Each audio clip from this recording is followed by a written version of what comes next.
Welcome to this Dark Escapes tutorial, where you get to #escape with us for a few minutes and learn more about today's music industry. In the next couple of minutes, we'll explain the difference between performance royalties and mechanical royalties. Again, let's assume that you have watched our videos on what are royalties and master royalties versus composition royalties, and you are probably getting the general idea by now. In that last video, we explored the difference between the two primary music royalty types, which are master or recording royalties and composition royalties. If you missed that one, we have it linked in the description below, and don't forget to subscribe to our channel. So, let's get started on understanding the difference between performance royalties and mechanical royalties. Performance royalties are paid to a songwriter and music publisher if applicable when a musical work, that's your song, is performed in a public environment.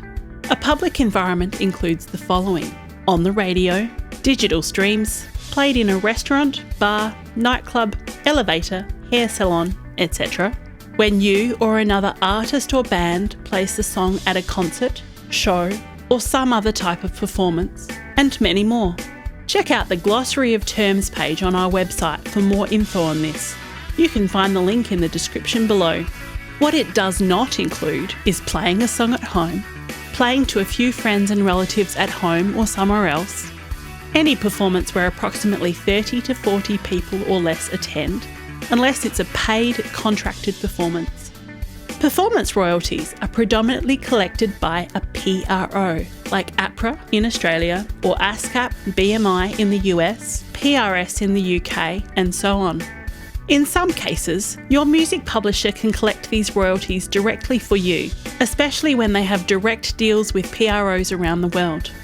Mechanical royalties, on the other hand, are payments made to the songwriter for the reproduction of their copyrightable works. Again, that's your song, when produced in digital or physical formats and made available for sale. Typical examples of this today are when a song has been put onto CD, DVD, or vinyl record and sold publicly, sold online as a digital download or streamable track, used in video games, ringtones, music videos, or other recordings available for monetisation, and even in some toys that play a musical tune.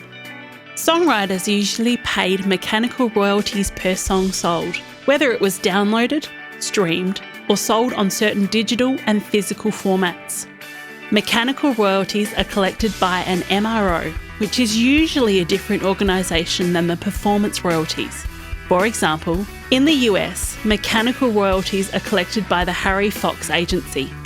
However, in some countries, one organisation acts as both a PRO and an MRO, collecting both performance and mechanical royalties.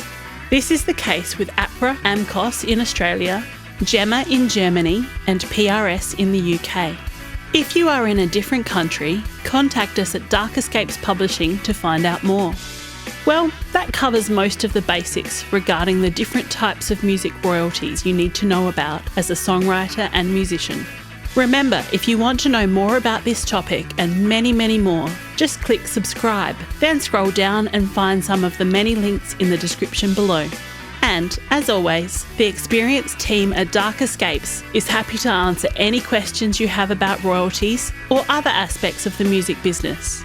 Simply jump on our website and browse the resources section, send us a message, or head across to our Facebook page, Dark Escapes Publishing, and join our growing online community. Thank you for watching, and don't forget to escape with us.